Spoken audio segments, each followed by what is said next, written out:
The listing said, quiet basement flat, cheap, furnished, all utilities included. Ethan didn't ask questions. He just needed to get away. The landlord was a short, jittery man who avoided eye contact. As he handed Ethan the keys, he said only one thing: don't touch the hatch in the middle of the living room floor. Ethan paused. What hatch? You'll see. Just don't mess with it.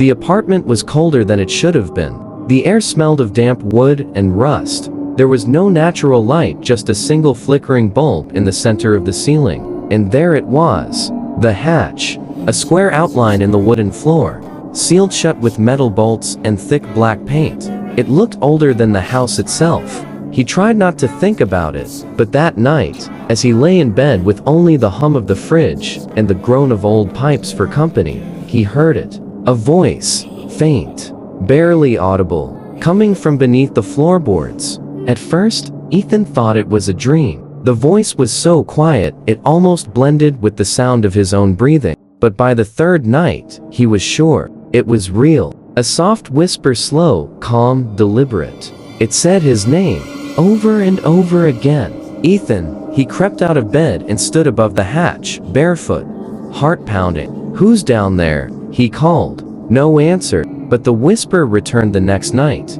This time, louder, closer. Ethan, you hear me now, don't you? He placed his ear against the floor. You've been running, the voice said, but you can't run from what's inside you. He jumped back, breath caught in his throat. The floor was cold, ice cold. The hatch remained sealed, but something beneath it was awake. Ethan set up his phone to record audio overnight. The next morning, he played it back.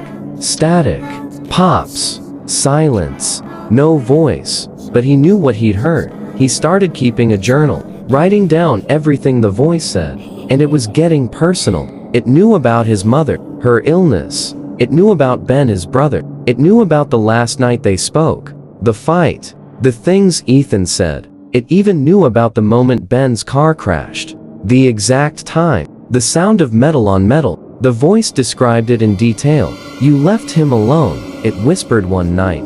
You let him die scared. Ethan slammed his hands against the floor. Shut up. You don't know anything. But the voice only laughed. A low, wet laugh that echoed from below. And then it said something new, something terrifying. You belong down here too. Ethan was unraveling. He hadn't slept in 3 days. He kept the lights on, didn't eat, barely left the basement. Every night at 3:33 a.m., the whisper returned. It didn't shout. It didn't scream. It simply spoke, like it had all the time in the world. Tonight, it said, let's talk, Ethan. He covered his ears, put on headphones, played music loud enough to hurt. But the voice wasn't in the air anymore. It was in his head. By morning, he was desperate. He knocked on the upstairs door. A middle-aged woman answered, a sunken voice, quiet. You just moved in, right? She asked. He nodded. She looked at him like she already knew. You hear it, don't you? Ethan hesitated. What is it? Her face paled. She whispered.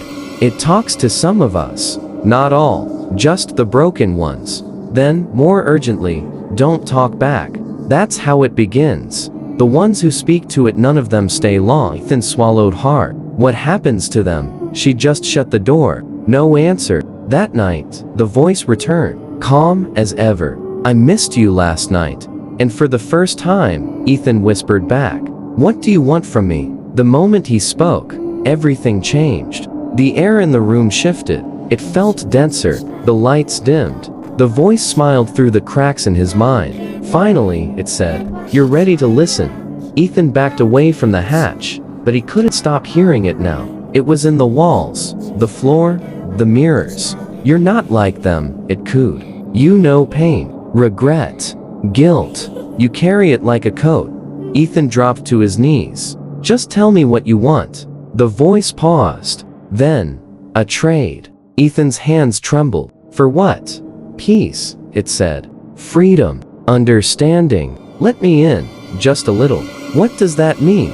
Just loosen the bolts. One corner, that's all. I'll do the rest. That night, Ethan sat with the screwdriver in one hand, a glass of whiskey in the other. He stared at the hatch. One bolt. One corner. That's all. His breathing slowed. The room felt heavy. He turned the screwdriver. Once. Twice.